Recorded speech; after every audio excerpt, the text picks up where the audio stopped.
Are you ending it Ladies and all after this? gentlemen, yes, this is my final podcast. This is my final goodbye. I have been diagnosed with a rare illness.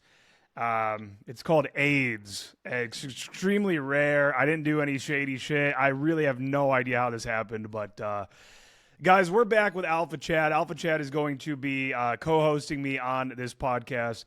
Alpha Chad, what do you want to say to the audience? What's up? Let's get lit.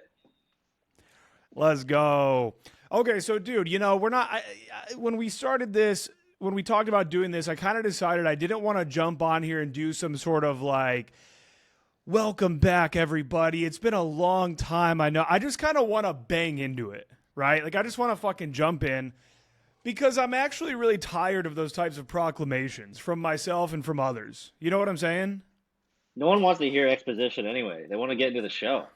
You know those They want the guys, meat. and I see women doing this a lot as well on Instagram, where I swear to God, I don't even know they exist, but once a month, I just see a post or a video that's like, "Hey guys, I'm really sorry for my long hiatus. I just want to let everybody know that I'm back now and I'm gonna be better than ever." I don't even know who you are. Every post is like, "Sorry, I've been gone," No one and cares. what that is it's a lack of commitment. True. Yeah, exactly. It's a lack of commitment. It's you're a fraud. You're a fraud because you don't actually care about the content that you're putting out or your audience, or else you would show up for them. And to anybody who is an avid fan of the podcast who's listening to this, yeah, I did it too. I disappeared. I really disappeared on the podcast. I disappeared many times this past year for the first time ever when it comes to videos. I've, for the first time ever, gone over a month several different times without posting content. And ultimately, I mean, look, I could get all into that. I don't really want to. I don't think it's that important. But ultimately, I think that I don't want to blame it on alcohol. I mean, I don't want to blame it on alcohol, but like, dude, I just started drinking a lot. And when you You know drink a what though? lot, it's fucked up. Go ahead. When you follow people online and they go away for a little bit, Yeah. like it's cool if they just come back full force in a new way. It's Right. like lame if they're like the same person, but if you're like, oh no, like Mr. Beast left the internet for a year and then he comes back and he's like jacked and shit and he's making new content, you're not like, oh no, like is he gonna leave again? You're like, oh, he was working on himself. Well, yeah, and I've talked about this in the past. I mean, I definitely was not gone working on myself. I was gone being a degenerate. Absolutely. But I've talked about this in the past where I talk about how with the channel even, I mean, it's this frustrating situation in a sense where it's like if I don't post infield content, the channel dies and it gets no views. But I made that bed. Right? I made that bed, so I have to Right. sleep in it. And ultimately, it's actually incredibly lazy to not be able to put out some version of infield content every single episode or every single post on the channel. It's lazy. It's fucking dude. It is insanely lazy. I didn't put forth the little bit of effort to schedule the cameraman. I didn't put forth the 2 hours it's going to take to go out and maybe even get like 3 amazing interactions. That's fucking lazy, bro. So Bro, we would go to Miami and make like 15.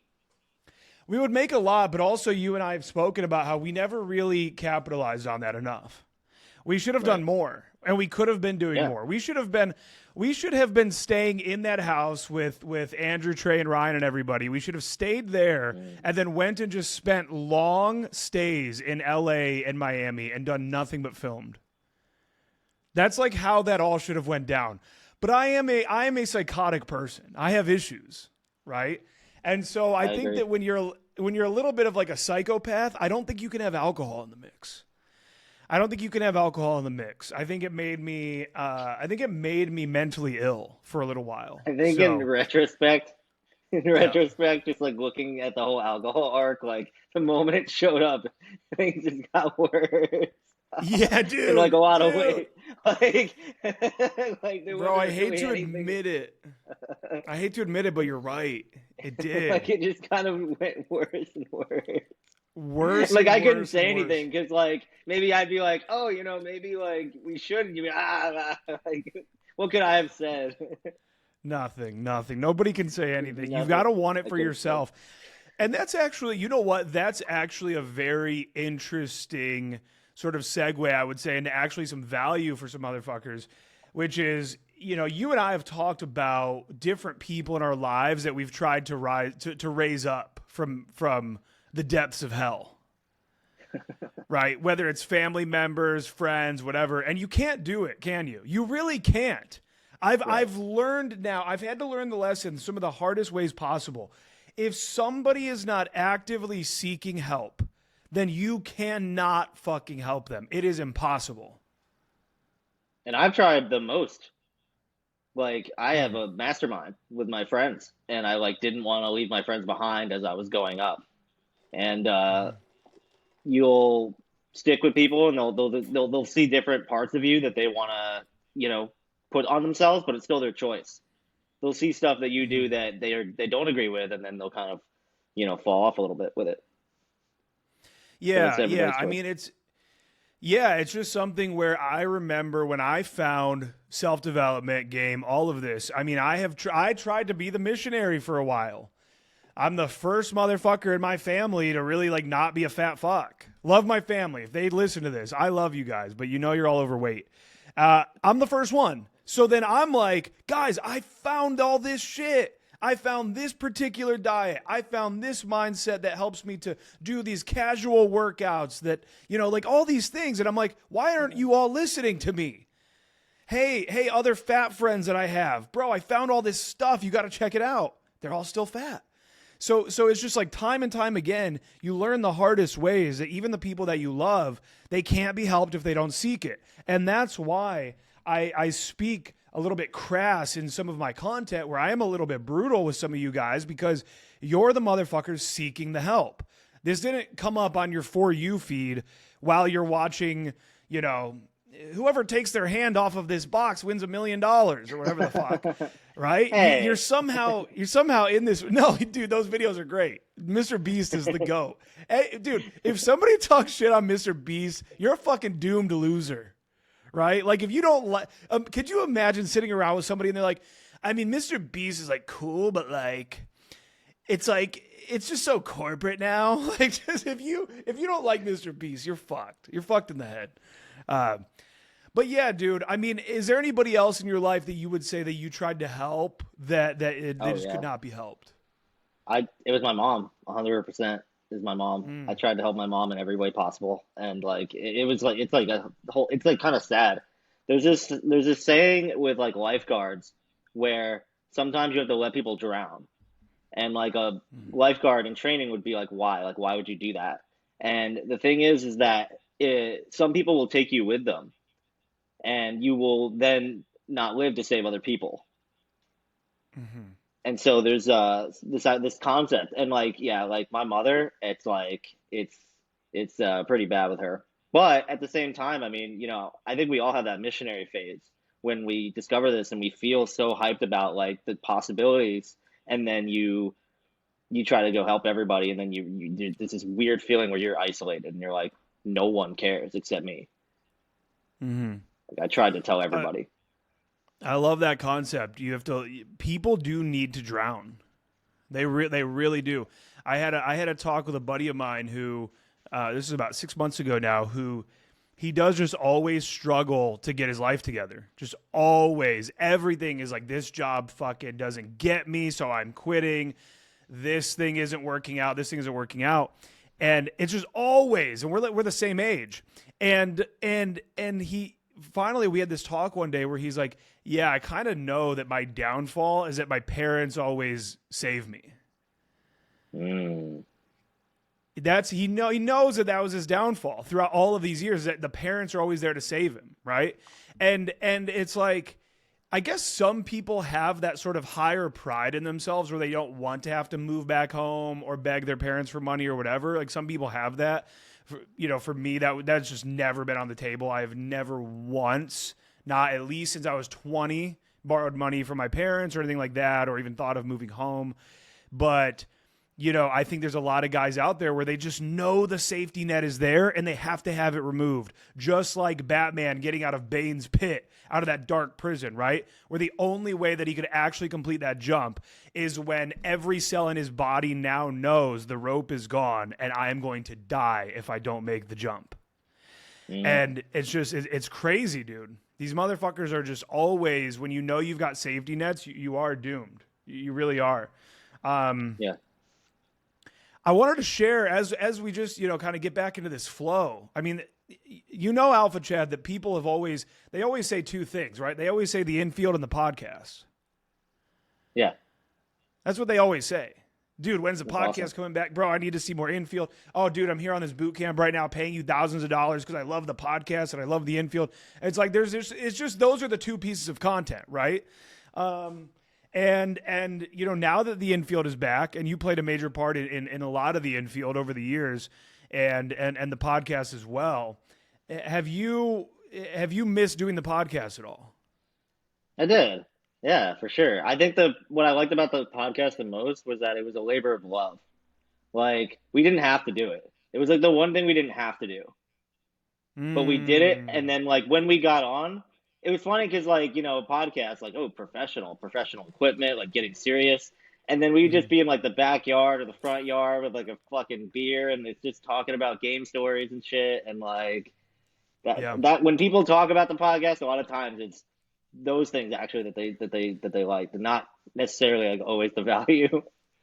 Absolutely. I mean, my favorite podcast of all time now is called Lemon Party. And it's Tim Dillon's former assistant producer who started his own podcast after he left Tim Dillon. And it's just so fucking good. And it's just a hang. I can't, maybe one day, I would love to one day legitimately start a comedy podcast. This can't be it. This can't be like the comedy podcast, really. But I would love that one day. But we do have to give these guys some value, because I do think now more than ever, I think everybody is kind of doomed. And so I guess my only goal with this podcast and the videos I put out is to hopefully be a candle in a dark cave. I think you are a candle in a dark cave. I try to be. I hope so. Well, I hope so. And that's the thing, man. I really fell off. I don't even want to get into it. Like the podcast, I can't really put up any fronts on the podcast. I just have to be honest, because you're in this stream of consciousness, right? I fell off, guys. I had periods where I was just drinking too much. I got fat. I lost the weight again. I got fat again. I lost the weight again. And dude, and you know what happens, bro? I heard this quote the other day. It blew my fucking mind, and you might like it as well. This is the quote. To cure your pain, you continuously go towards what is causing it. So the example of this is drinking alcohol. That's a big one for fucking alcoholics, is that the alcohol is ruining your life. But when work was hard, when that girl, guys, most men live in scarcity, let's be honest. And that girl that you really liked, she just got a new boyfriend and all these things. So you go to try to cure your pain, you keep going towards the cause of it.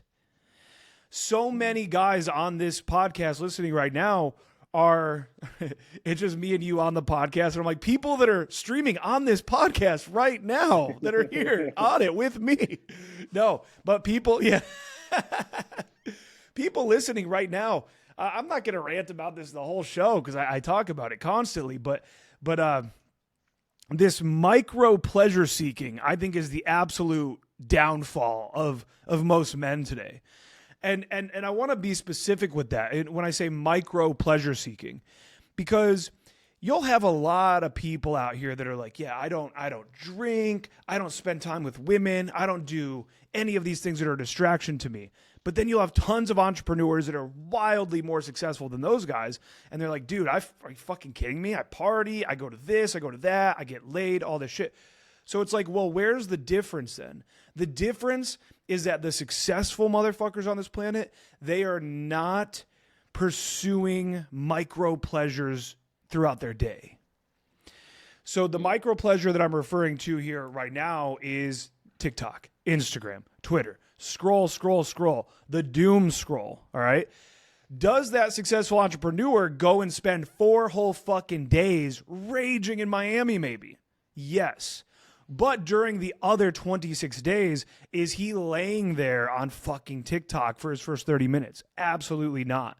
So when you can find discipline in your day to day, you now are allowed by the universe and by God and by your own fucking soul, you are now allowed to rage and to fuck hoes and to go party and to fucking do whatever, because the other 26 days you're just golden. And I think these motherfuckers out here, and we've all fallen victim to it. I saw this ad recently that was like, this isn't just a social media network that's for fun. This is like a military grade weapon devised by fucking psychologists and psychiatrists and scientists around the world to keep you hooked so they make more ad revenue. I mean, it is designed to do that. And so, yeah, man, it's just this micro pleasure seeking where in the morning, 20 minutes, during the day, 20 minutes, 20 minutes, 20 minutes, 20 minutes. Before you know it, by the end of the month, you have just completely beyond wasted, because it wasn't just wasted time where you did nothing. It actually also stole away your focus. It stole away your desire for other lower dopamine activities. It's fucking crazy, man. Yeah. Do you ever struggle with the phone addiction? Never, because I think the thing is, like, a lot of people just aren't creative enough to have like a vision of what they want. Like, you know how I have like that thing where like I just don't care about anybody's opinion. A lot of people care about their friends' opinions and this opinion. Like, I don't, like, you know what I mean? It's like, I think people care so much about what other people are doing that like their only life force is through the phone. Whereas like, what am I doing? What am I going to create? Like, what do I want? Like, if I just took away my phone, I went out to the woods, like, what do I want to do with this life? Self-awareness, getting in touch with your vision, right? Like, things you want to do. I think that that's the way that you pull away from the phone, because there needs to be something else driving you. But does that have to be everybody? I don't know. But it's at the same time, it's like if you're somebody who wants to create something more than what you have, then, and you're thinking along those lines, yeah, you got to pull away from the phone. And you got to realize that some people are going to be stuck in there forever. Yeah. I had this message from God the other day, and I wrote it down in big letters on a piece of paper. It probably is. I have a giant stack of all my affirmations that I took down off of my fridge because I pulled a bitch over last night. I didn't want her to see them. But this came from God, and I actually even Googled it because I was like, I feel like I had to have heard that somewhere. And I Googled it, and I couldn't find anything like it. But this message from God came down, and it said, I want to make my life a work of art. And I thought about like what does that mean? Where is that sort of coming from? I want to make my life a work of art. And so you're talking about creation, right? You're talking about, what do you want to create in this world? Some people are creating, let's say, in the most obvious physical form, creating a table, a chair, a couch. You're making a physical thing. Other people are creating a form of art that's like the next level, a piece of music, a movie, whatever that is. But if you don't want to create art, if you can't create art, some people just don't really have it in them, and that's fine. Jeff Bezos probably can't paint. But what do you want to create? And I think that if you really start to look, it sounds insanely gay, by the way. I'm very aware. Like, making your life a work of art is gay as fuck. But truly, view your life as the fucking canvas and paint some shit out. What does this work of art look like? Does this work of art look like you waking up groggy as all hell? Your body's not methylating vitamins. You wake up just fucking disgusting. You're laying there. You get right on the phone, zap, into the matrix, plugged in. Oh, too many Instagram thoughts show up on your feed. So now you're jerking off. It's your first 30 minutes. You're covered in cum in your first 30 minutes. You get up and fucking stumble to the bathroom. Now you've got a hard dick. You kind of got to wait for your boner to go down for you to even piss. Is this the work of art that you're creating? Or is the work of art you're creating that you open your eyes, you're excited about the day, you fucking hop out of bed, and you get something done. Even if that something is just going to the sink and fucking having a glass of water. And then what else are you creating in your life? What are these creations? Are these creations, night after night, again, of more porn, of more looking at Instagram and hoping and looking at everybody else's life? Or is it like, hey, I'm going to discipline myself to live a life a little bit? Oh, I don't have any friends. Oh, I don't have any girls. I don't fucking have anybody. I don't have anything. I'm going to look up like local events. I'm going to go to an open mic comedy night. I'm going to go to a open mic music night. I'm going to see if there's like a live. I'm going to get on fucking EDM Train app and look at a rave that's coming up. I'm just going to go to a rave. It's like, what are you doing in your life that you're going to look back? And it's not that they all have to be these peak amazing moments, but when you review your year, are you going to look back at your year and be like, I didn't do anything. I just haven't I haven't done anything. When you leave your home, are you just constantly looking like shit? Are you constantly wearing the dirtiest shoes, the nastiest shit? Are you just, is there anything about your life that you can look at as any sort of a piece of art? And I think if the answer is no, then I think just this thought experiment as a whole of trying to look at your life as a work of art and wanting it to be a masterpiece, I think can start to maybe give you guys some breakthroughs and some insights as to actions that you would like to begin taking immediately. Yeah. And I think for every person it's different too. Like, maybe like what you mean by work of art is like the image or the brand you want to have one day for, where you're at online. Whereas like for somebody else, their art can be the way they take care of their fucking cats, or the amount of events or the type of events or their role in the events that they participate in. Mm-hmm. So I think like the work of art is the self-expression. Like even the way you walk, everybody walks different, right? You're Mm-hmm. technically an artist. Like everything, like the way you walk, you get to customize how you want that to look for yourself, or how that makes you feel. And yeah, Yeah. I think it's the way you live life. I think Alan Watts says life is a dance, and it was never about getting to the end. It was about the dance along the way. Mm. I like that. Yeah, and I think that if you're I think that if you're looking at your last 6 months or year or just your life in general, and you don't do anything interesting, and you don't feel interesting, and you're not really doing anything cool, and you don't even view yourself as cool, right? Like just doing some shit, then even when it comes to meeting women or meeting people in general, bro, if you don't feel interesting at all, you're not going to really even be good at interacting with other people. Who's the charismatic guy that you meet that's like, hey, what's up, man? Like, I'm Chris. Good to meet you. You get to talking to him, and he's like, yeah, I don't do anything. I don't do nothing. I go to work. I come home. I lay on TikTok. That's me. Right. That doesn't happen. It's like, so there is a self-esteem issue also, and there has been a big thing I heard from Tim Ferriss that maybe we talked about it back in October. I'm not really sure, but this blew my mind, and it's I've really been operating my life off of this, and I've already taken a lot of steps towards it. But he says that when you start getting older, your life fills up with all of these menial tasks, right? Whether it's going to the job or getting this thing done or cleaning your fucking laundry, just all these things that just pile up. And he says that what you have to do when you start getting older and have more responsibilities is you have to start prioritizing the wants in your life and scheduling the wants, because they will always fall wayside to the needs. Always. Yeah. So you'll just keep doing what you need to do.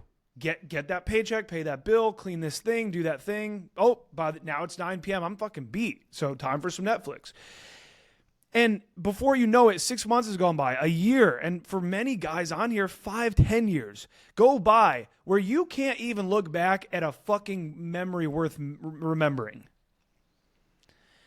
And so it's just about scheduling. Genuinely, if you're somebody like, bro, this is a fucking great example for me. Like, dude, I'm somebody that used to go to so many concerts. It was almost like part of my identity. I just like it was like a thing I fucking did. It was like that's me. Like I'm that guy. I went to so many concerts all the time. There was always this next concert coming up. I'm at the concerts meeting people and talking about, "Oh, you were at the Say Anything concert too, bro. That shit was sick." Like I was a part of this thing. And then before you know it, years go by, you don't go to any fucking concerts. So I'm going to some goddamn concerts coming up. I saw Teal Swan's going to be here. I'm going to see Teal. That podcast I mentioned, they're doing a live podcast tape. I'm going to the live like you've got to prioritize these bigger events in your life. And I think so many of you will get into this terrible momentum, this terrible fucking momentum of just a momentum of doing nothing. And you have to catch yourself. You have to catch yourself. I think if you're, or else, yeah. I think if you're a guy that, you know, kind of wakes up one day and realizes like, I want more out of life, I think you got to start getting practical and start thinking, you know, just start thinking about what you want to do and like whether it's journaling or talking to people about it or therapy or whatever. It's like you just need to start moving the mouth about it. And me, dude, I talk to myself all the time. I go out to the fucking literal nature field and just talk out loud like a crazy person for hours. Bro, and I think that if somebody did that, you don't got to go to nature. You could just know that nobody's home, the walls are thick, you can go out to your car, you can go wherever. Dude, if people talked out loud to themselves for 10 minutes about their life, I think their entire life would change. Dude, Hunter, do you realize like you're a maniac to the level in which you sort of like self-analyze and have these internal conversations and have them externally? But do you realize that most people are on the spectrum of like 0% doing that? You're at like 100. People just, dude, people just wake up. They go, fuck. All right. Fuck. They're covered in cum. Dude, they wake up. They go, fuck. And they cover themselves in cum. And they just get through every single day. They just survive it, and there's no thoughts of the future or the past or who I am or shadow work or anything. And it's a scenario that's been laid out for them. Like their job has been laid out. Like whoever's going to text them has probably been laid out. It's like friends they met at work. Like their mom texts them every day. Like that's been laid out. Like they're not even like living. Like life's living them. Yeah. Yep. Absolutely. And I think a big one for a lot of people, I think a lot of you guys need a good shakeup. I think you need like something big to really shake it all up. Dude, there's this movie, Hunter, you have to watch it, and I recommend it to everybody. It is, guys, please, for the love of God. So watch this movie. It's on Netflix. It's called The Society of the Snow. And it's a Spanish movie. It's in Spanish, so that probably translates nicer when you say the Spanish title. But it's called Society of the Snow, and it is about in 1974, 79, this Uruguayan rugby team crashes out in the mountains, and essentially they have to do whatever it takes to survive. And it's a survival movie. But I'm telling you, for everybody, like, put the phone away in the other room on airplane mode, get in a dark room, and like just watch this movie and consume it. It is such a work of art. This movie is it's like Killers of Flower Moon and Society of the Snow are the two greatest movies I've seen this last year. And they're so good that they're inspiring. They're not like supposed to be inspirational movies. I guess Society of the Snow kind of is. But dude, you just watch these movies and every frame of the movie is artwork. It really is. It's like how I felt about Midsummer. But watch these movies. And the reason why I brought up Society of the Snow is because it's, I think about times where it did just feel like you're in this headspace where there is no certainties at all. A big one you and I have talked about has been the RV trip. Yeah. Which started out as a car, just a road trip in the car. And we're just like, we don't know which hotel we're staying at. The thing's falling off of the car.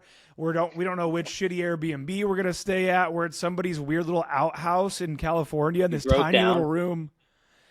Yeah, we're breaking down in the RV. We're buying the RV. We're hitting the parking thing, getting yelled at. Like, you're just in this We're state of covered in chaos. piss. Bro, you're in this state of chaos, and then even that covered in just piss and cum and shit. And dude, so like that one, and then even the time where we were gone for almost a full month. I think it was about a full month between LA and Vegas, Yeah. right? That one trip. That was gnarly. I love that trip. It was awesome. It was so great. Yeah, it was so good. And so you end up in these experiences where you don't have a home. No, you're outside of your cozy little bedroom. You don't know, it's not that you can't afford a meal, but you don't know where the next meal is literally going to come from, as far as like just where am I going to buy it from, right? But the point is that these trips, they are so the opposite of routine. They are everything but routine. There's no routine at all. And when you're in that state for a long time, dude, I don't know about you, but like the mind starts to work differently.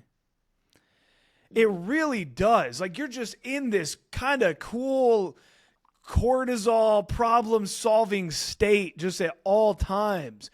And I think that guys listening to this, so many of you are in the exact opposite of that for so long that your brain is starting to rot. And you need to just fucking break out of routine. You need a big fucking shakeup. You gotta, and you've got to schedule an adventure. When I was dirt broke before Evolution Daily, or maybe I started the channel technically, I was 25. Dude, I knew I had to go to New York. I was watching The Dark Knight Rises, and I was like, I can't believe I've never been to New York.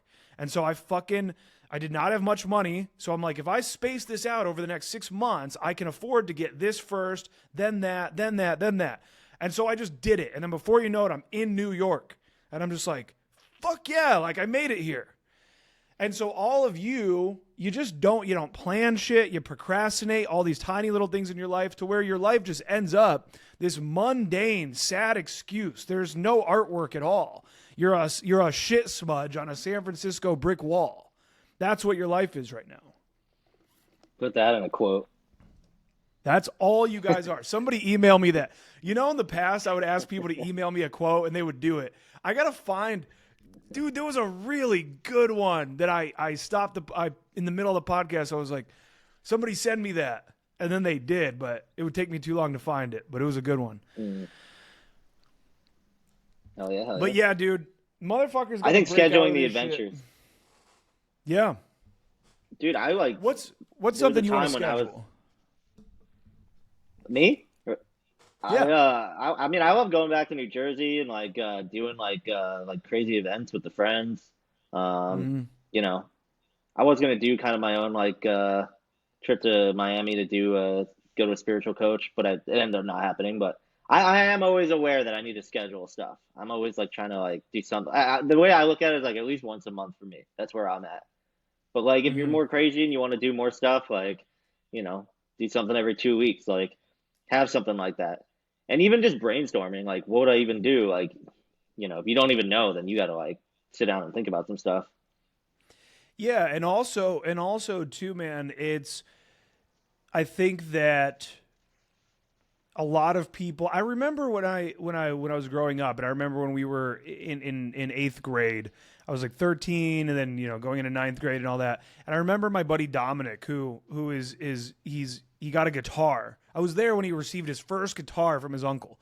And I remember it was just, boom, that is Dominic's thing now. That is his passion. That is his life's purpose. He's been in big bands. He's toured with Killswitch Engage. It was obvious, though, at 13, this is what he's doing for the rest of his life. And I remember just being like, oh, wow, this is almost like a movie thing. This is almost like a scene in a movie or something, right? Where it's just like, this is this guy's passion. And I remember there was a part of me where not only because of Dominic, but because of just societal narratives, I guess I would say, it's not pressures, but movies and societal narratives where it's like, oh, what's my passion? What's my thing that I love so much? And I didn't find it for a very fucking long time. And a lot of you guys out there might never find it, and you might never have one. And so that's okay. But what you gotta do is you gotta try to make your passion just a little bit of like suckling on the teat of the world. Just a little bit. Because right now, your boss and your coworkers and your customers that work for or that are the customers of that company and the person who does your oil change, they're all suckling off of your nipples right now. You're just a cash cow. You're just a cog that is fucking earning the money by slaving away all day and paying out motherfuckers, and you're getting your tits sucked on, but it doesn't feel good. It's actually very violent. And so your passion needs to be just like suckling on the teat of the gifts of this world a little bit.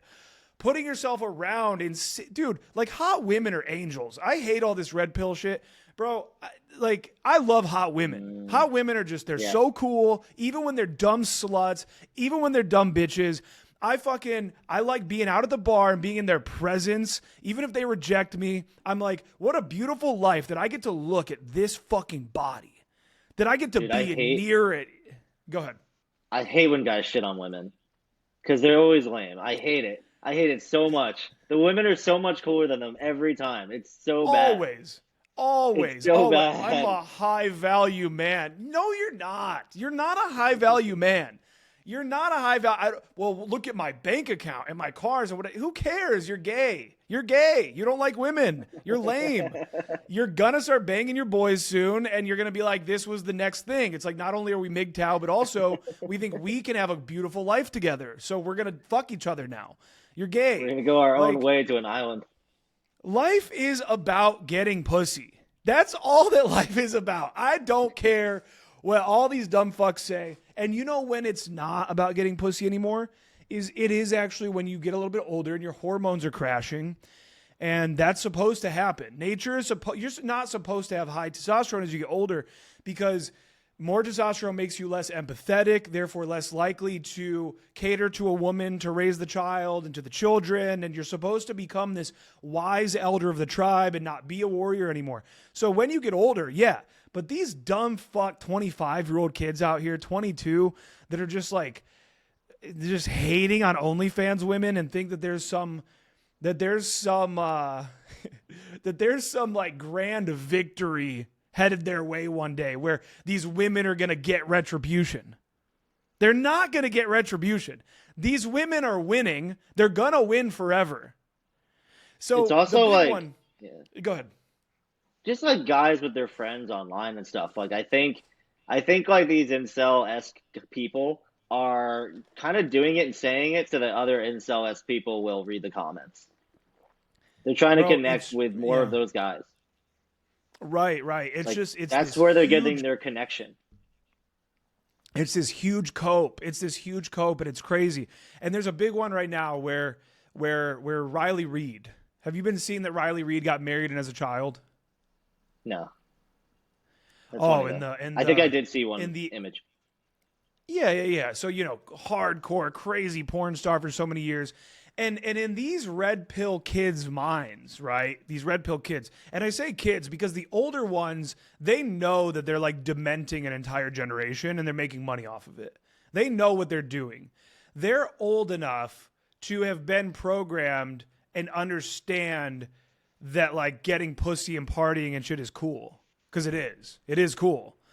And so it's the younger, like these red pill kids that are just seething. They are fuming that Riley Reid, they can't believe that Riley Reid, her dude, has a lot of money and is in shape and is a great looking guy and cool as fuck. I think he does like parkour professionally or some crazy cool shit.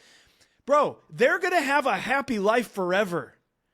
Well, what about one day when your child sees the videos of you getting fucked on the internet? Guess what? There's going to be millions of people that are having all that same experience. And like, I think they're going to be fine. This isn't the 80s where your mom's porn like leaked and all the kids are passing around a VHS. It's going to be like, oh, your mom was a porn star too? Oh, sick. Mine too, bro. Like, who gives a fuck? So So it's just this massive cope. These guys think that there's some like dark hell waiting for women to get naked on the internet. There's not. You're actually living in a way worse dark hell because you don't get laid, you don't party, you don't go out and make friends, and you tell yourself that you think you're doing it because you're becoming a better version of yourself. No, you're not. You're not. You're decaying actually. And so yeah, I don't know, man. I think my message with all of this is one, yeah, women are they're beautiful, they're hot. A lot of them are bitchy as fuck. They're allowed to be. They're allowed to be bitchy. Let them do what they want. I think they're great. And you guys are fucking losers if you don't like women. But I think if they made it this far, they're not on that red pill sort of shit, I guess. But Yeah. and and yeah, suckle on the teat. That's the thing. So when it comes to the pleasure, right? Like again, I've been going to open mic comedy nights recently. I just go Nice. check them out. I find them there's an Instagram page that shows all the open mic comedy nights. I don't perform or anything, but I just go watch. And sometimes I'll go with a chick. Sometimes I'll go alone. I'll invite somebody to come out, but I'll go solo. Even go watch these because open mic comedy nights. It is the most horrific. It is the worst people imaginable being the worst people imaginable. There is nothing worse than a comedian who sucks and thinks that they're like gonna make it in this biz and thinks Oh they're gonna shit. make it in this industry. There's a Extreme lot of those. narcissism. They're all terrible people. Comedians are some of the worst people on the planet. All these little fucking whoever you watch, Mark Norman and Shane Gillis and all these people, like some of the ones that make it, they're good people, but most comedians are horrific people. And so I like going to these open mics and just seeing the horrific narcissism, seeing the way that the comedians will all be sort of talking and distracting even crowd members while people that they don't care about are up on stage. But then when somebody that clearly has a little bit of clout in this bullshit Austin like open mic scene, then all the comedians like shush themselves and do fake laughs to that comedian when it wasn't even funny. It's a miraculous thing to go see. I really hate comedians. I really do. I can't explain it, but that's for another episode. They're the scourge of the earth. They're the worst people on the planet. But You're going to enjoy the comedy though, right? That's why you're going. no, it's to hate watch. I go to hate watch. Okay. I didn't know I that was really the case. Yeah, I hate watch. I go to hate watch. Yeah. Wow. I hate watch open mic comedy. Absolutely. These are the worst people on the planet. But I almost want to tell a story about the last time I went to one, but I'm not going to. So the point is, motherfuckers, find some shit to do. Say to yourself, hey, I've been behaving like a loser. I don't go out. I feel like I don't go out because I'm socially anxious or I'm nervous to go out or I don't know what I would do. My grandfather and my ancestors fought real battles. Let me just fight this little internal battle and go do a thing. Let me go to a rave this weekend. Let me find a concert. Let me find a comedy night. Let me find an event. Oh, I'm looking up these bars. Aaron tells me I should go do night game. I'm at least going to go to that bar. And if I Hey, drink alcohol, hey, I'm going to have a beer. What? what percentage of people listening are going to do this? What do you think? Zero. Zero. No. You don't think Not one zero. guy? You think No, they 5%? will. They will. No, I would say, because look, most people are listening to this as mental masturbation, right? I got They're to tell listening a to it as story. mental. I got to tell you a story. Go ahead. I Go was ahead. Let's hear I it. was listening to Gary Vee, and you know how Mm, Gary Vee gets on stage and he's like, "None of you motherfuckers are gonna go out tomorrow and get on go to a garage sale and sell something." He's like mm. 1% of you will do it, and it made me mad. It made me fucking mad. So I did it. I went to the yard sale and I bought a thing and I put it on eBay and I sold it. I was so mad. Dude, Somebody I love telling me that. that like somebody telling me that like none of you are gonna do it like 1%. It made me so angry. I was like, I am gonna be that motherfucker. Dude, that's awesome. And most So people didn't. if you're listening to Aaron as he's saying all this, you have to understand how cool it would be that you actually scheduled like a rave. It sounds like a small deal. It's not. It's a huge deal. It's actually the biggest thing you can do. dude, I sold, how many sales calls did I do for boot camps? So many times, guys like with the payment, it's, oh, I got to pay for this boot camp. Bro, the commitment, I don't care about the payment, the commitment, getting over the Mm-hmm. hump of just like, I really am going to make this a meaningful change for myself. You can do it with anything. People don't get over the Mm-hmm. commitment. So it's like these things matter. They seem so small. Like, yeah, I'll read a book. Like in theory, it sounds like you'll just read a book. You know how hard it is to read a book? Mm-hmm. Like, you got to stop downplaying it when you're not doing it. Because the people who do shit upplay it. Mm. It's awesome to go out and fucking schedule something. It's awesome to. So be the 1%. Don't make me angry. Send us an email that says you went to a rave. Anything. Yeah, yeah. DM me. DM me on Instagram, Aaron Alexander Official, and let me know if you actually go do anything. I mean, again, anything. And this is so crazy, bro. The bar is so low, and it does make me sad, and that's why I want to make this content and keep making this content because you know what I've realized? Oh, dude, this was another. Oh, here we go. This is a good one. So I had to make this affirmation, and I put it up on my fridge. It says, "I had to make years of mistakes to learn the lessons that will now create my meteoric rise."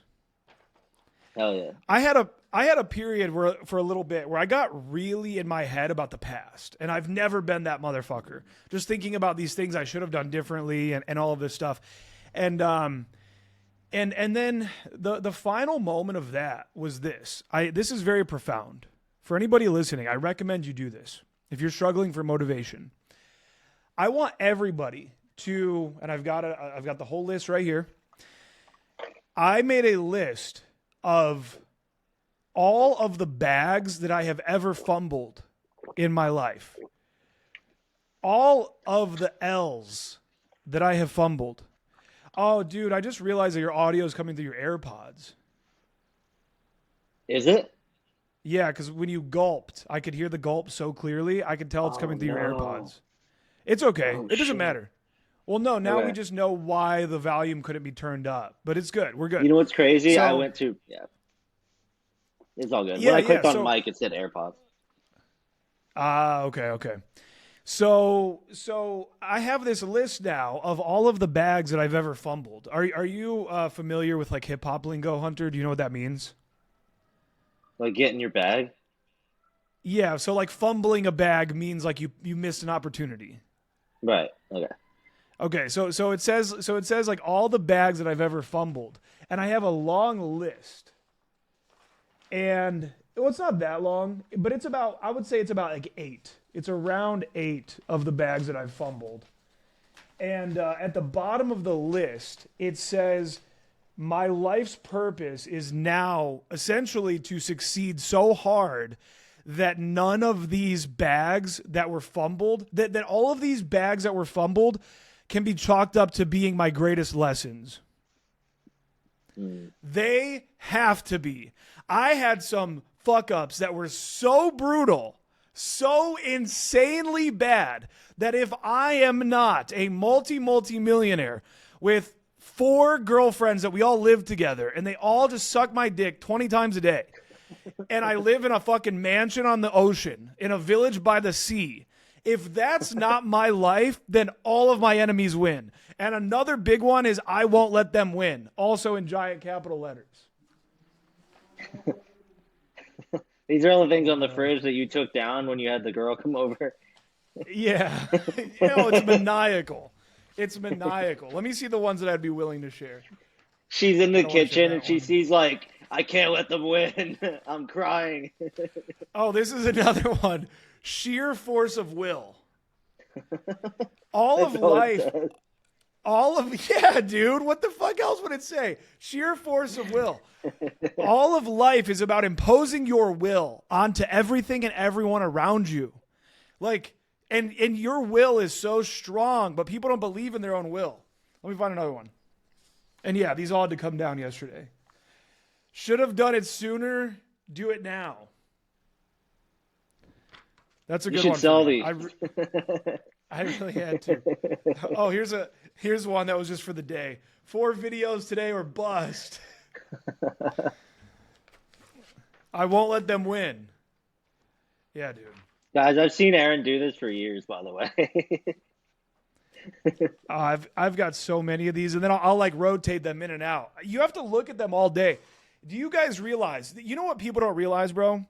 These motherfuckers don't realize that whether you know it or not, you don't have a choice. You have no option. You are being programmed every single day. You don't get to, it's not up to you if you're programmed. What is up to you for 60 to 70% of the time, depending on how much maybe you have a 9-to-5 job or a family or these things, but there is a large percentage of time where it's up to you how you are going to be programmed.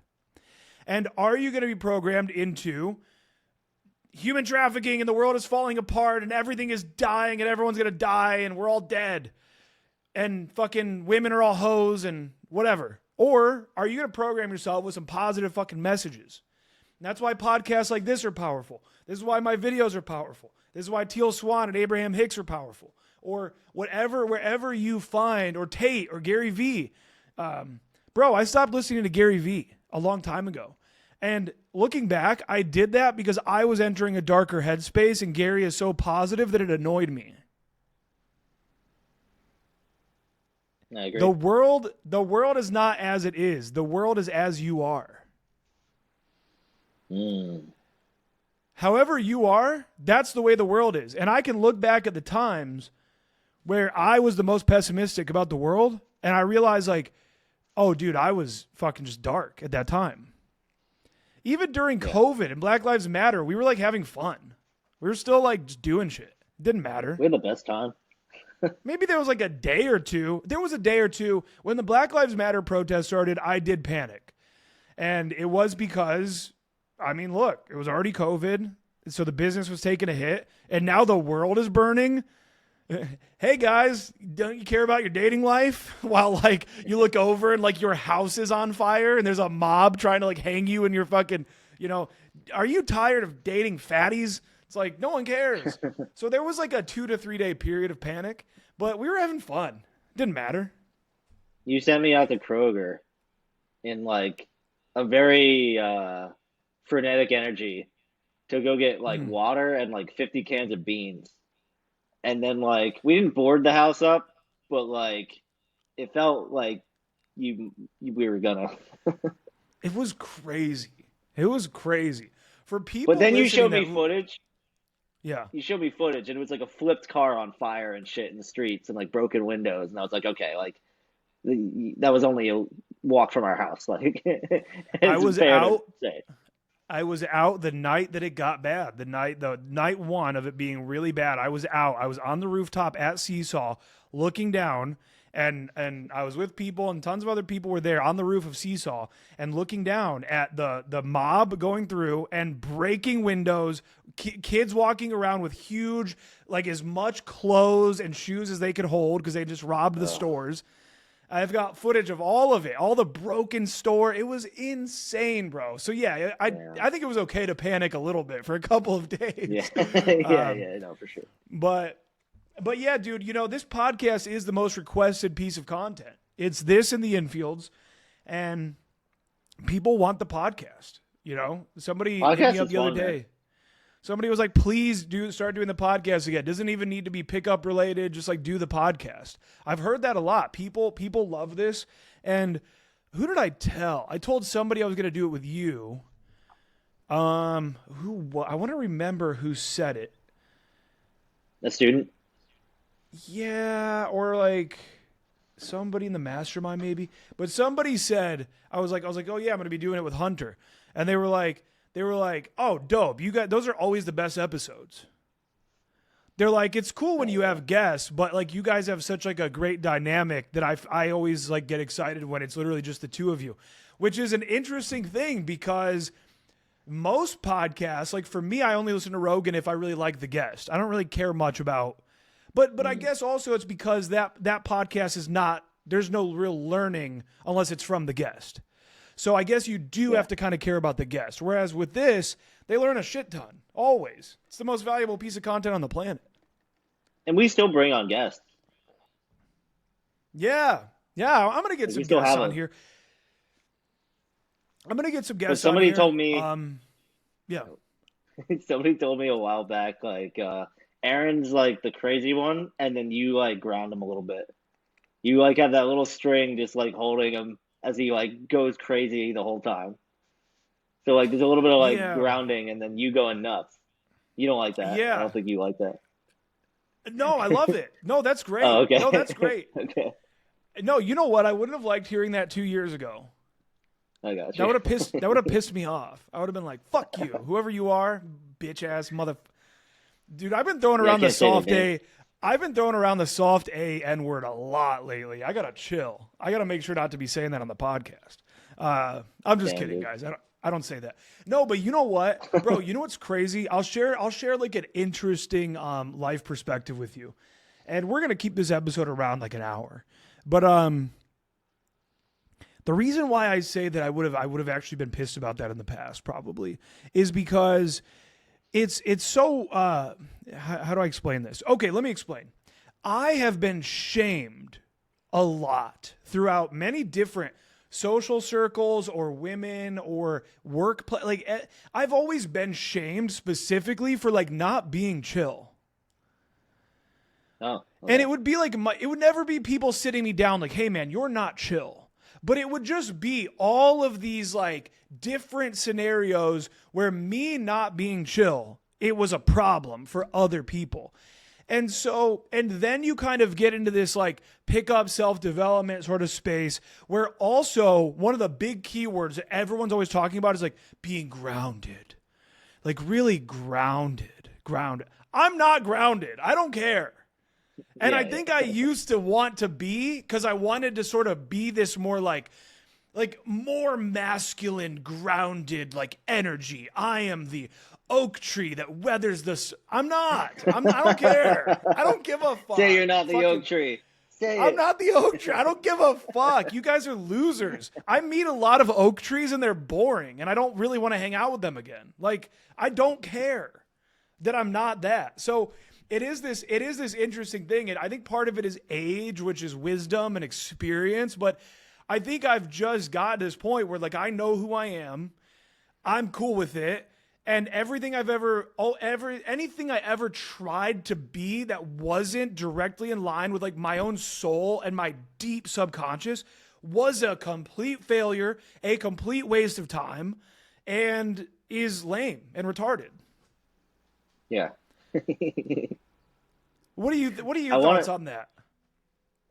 I want to And add I, even for yourself. yeah. Yeah, go ahead, go ahead. Well, I wanted to. I think it ties back into what we were saying from the very beginning about like, people just wake up every day mindlessly scrolling. And it's Mm, like, I think the way it ties in is, all the stuff we're talking about, trying new things, go schedule a rave, right? It's like, we're saying, like, hey, like, self awareness, just know yourself, right? mm, Like do things to get to know yourself because when you have like more experiences, like the crazy ones you or I have grown up or whatever, it's like those things teach you more about yourself than ever. Even just knowing I'm not the most grounded person, it's not a bad thing. It's now you know yourself. Now you know how the horse you're riding works, right? It's like mm. everything is figuring out yourself so then you can uniqueify. Dude, everybody wants money and girls. These like nobody wants the same things. We actually all want different things. You got to like Mm. narrow it down so much that you know what you want specifically in this life. Yes, money, yes, girls, but then like think about it in terms of like something that's not that one dimensional. Everyone wants those things, but you have to figure out like who you are. And I Right, think that right. that's what everybody needs to do. And the experiences you and I talk about, like having hard, challenging experiences, like those are the times when you get to know yourself the most, when you're at your lowest points. And if you're constantly in comfort, it's true you never actually dip out of that and figure out who you are. And that's what makes you a robot. That's what makes you in the matrix. That's what makes you one of those, nipple sucking monsters where they just suck in your nipples. It's Mhm. like you have to get out into the world and figure out who you want to be and what you are. And I think the only way to do that is to start thinking and start asking questions and start trying new things. Yeah. And I think you only discover who you are through action most of the time. So, Yeah. you're somebody who, we even talked the other day about like sort of the more like internal work and all of that. But you also have done a lot externally. And I guarantee you that you have discovered a lot about yourself when, let's say, you made that studio that you built. You built like that whole studio at the old apartment. You went crazy. You busted that all out in like 3 days or something, right? Yeah. Yeah. Like just back and forth to Home Depot. You made that studio, then you finish your album, and then you do like, you're always trying to get better at Super Smash and all of that. And I think so it's like you're always kind of discovering things about yourself in the physical world more, I think, Yeah. Yeah. probably truly than a lot of the deep introspection. And so then you have a lot of guys where they're not even doing the deep introspection. Maybe they think they are because they're watching a Teal Swan video or something, but they're not even going nowhere near as deep as like you've gone with that stuff. But then they're also just not doing anything in the physical world. You are just a consumer. You're just fucking consuming all day long. You consume yourself to death. It's literally like a fucking like being force fed through a tube. So yeah, guys, leave your house, go do something, build some community. I'm not going to do a whole pitch for it, but if you don't have a community, I have one that you can be a part of. It's called the Evolution Daily Mastermind. I'm not even going to throw up a link, whatever. If you fucking want to be a part of my fucking crew, DM me on Instagram, Aaron Alexander Official. You can find me on there. But our community's fucking sick. These guys all just, dude, people meet up all the time. People travel to go meet up. We do calls every week. It's fucking crazy, bro. It's wild. And yeah, man, I couldn't recommend it enough. But dude, we covered a lot here. I think people are going to be really happy to get the podcast back. And man, it's interesting because I feel like in the past we've done some really long episodes. We're not going to do this one too long, but I feel like this is even now it's like cutting it short.